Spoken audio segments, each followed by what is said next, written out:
you basically created a new category within the beverage industry. Did you realize it was a new category when you set out to do this? I had no idea. I mean, I think that the first meeting that we had with a conventional grocer like a Kroger or a Safeway, I learned at that point after looking at a planogram. So I didn't even know what a planogram was, but once I actually heard about this planogram where that was basically dictating exactly what they would put on the shelf. I don't even know what a planogram is. So a planogram is essentially a map that says that, like, this is what is going to go on a shelf. So when you walk down a beverage aisle or any food aisle, there is a map that says a certain percentage of this aisle is going to be soda, a certain percentage is going to be water, a certain percentage is going to be enhanced waters, but all of the enhanced, I think it was actually called sweetened enhanced waters.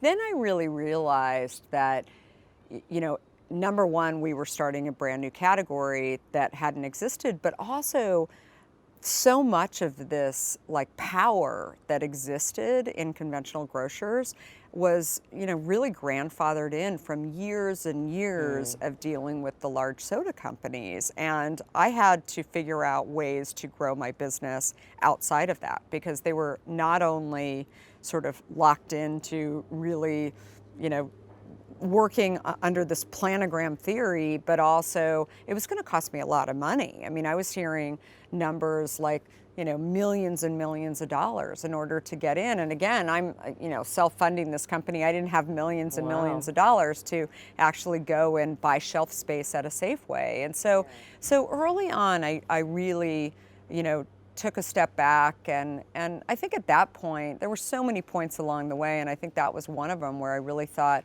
I don't know if I can do this. I mean, I don't know how I can really break through to that next level without having big checks, and that's when, you know, I met with a little company called Google that was truly a little company down in Silicon Valley, and they were, it's a funny story, I mean, they were trying to hire me for a tech job, and I said, I'm just not ready to make a commitment yet, and he said, well, what are you doing? Probably anticipating it was working for Microsoft or Yahoo or somebody else, and I said, I have started this beverage company and I'm really trying to figure it out. And he kind of laughed and thought, you know, a beverage company, like, do you have beverage experience? And started naming all these reasons why it was a bad idea. And I said, no, not at all. But we got it into Whole Foods. And he was like, wow, that's amazing. Like, you got it into Whole Foods. And I said, I know. And it's actually selling. And I mean, it's like a tiny, tiny little business. But